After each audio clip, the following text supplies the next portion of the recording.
Hey everybody, Hugo Castrillon here, and this week what we're going to talk about is the all-important topic of housing prices.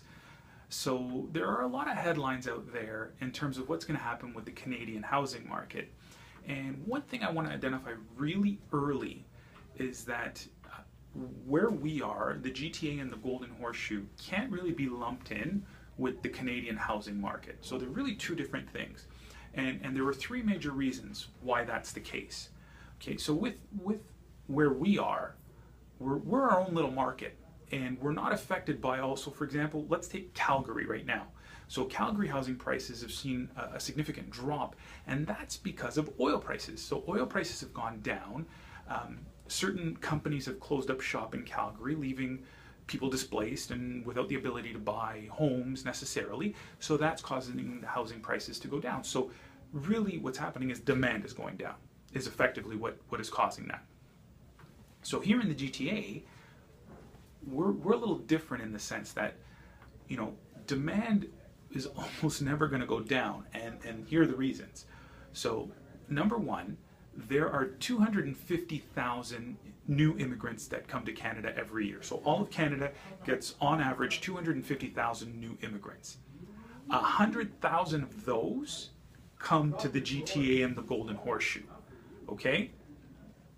So just over 38% of all immigration to Canada comes to our area. So our population is naturally going to go up every year.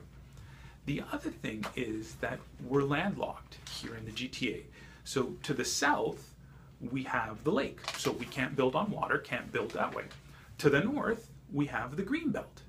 Can't build there either. So we're left with that piece of land. We really, you know, our supply is limited unless we start building up, hence all the condos that we've seen within the last several years. So supply is going to continue to increase. Or sorry, demand is going to continue to increase. Supply is limited. What happens? Housing prices go up. Now, the only real thing at this point that can have a significant impact on our housing prices is interest rates. So I was just at an investor meeting this past weekend, and that was a very hot topic because for investors, you know, it's very important to know where interest rates are. So we look at foreign markets, we look at what the US is doing, and you know, the consensus amongst about 400 investors is that really interest rates aren't going anywhere for a long period of time. And there are some of you out there who think, well, they have to eventually go up. Yeah, they do eventually have to go up. But, you know, if we look back on history, after the Great Depression, interest rates remained low for nearly 30 years, below 3%.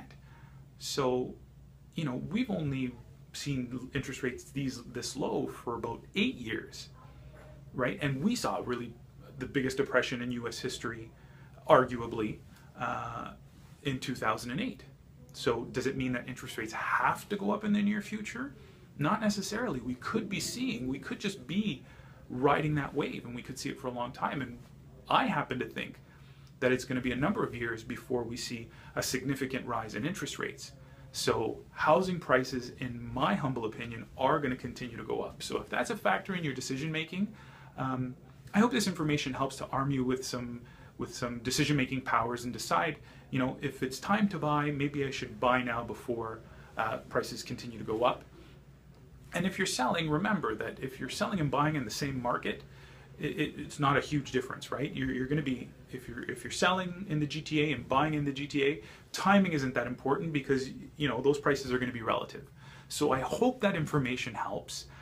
If you do have any questions or any comments, you can look down into the description below is our website. And you know, I told you last week that I've got an important announcement to make. I'm not quite ready to make it yet, but you will hear it soon, and it's very exciting. I'm very excited about it. So hopefully next week I can bring that to you, and we'll talk soon.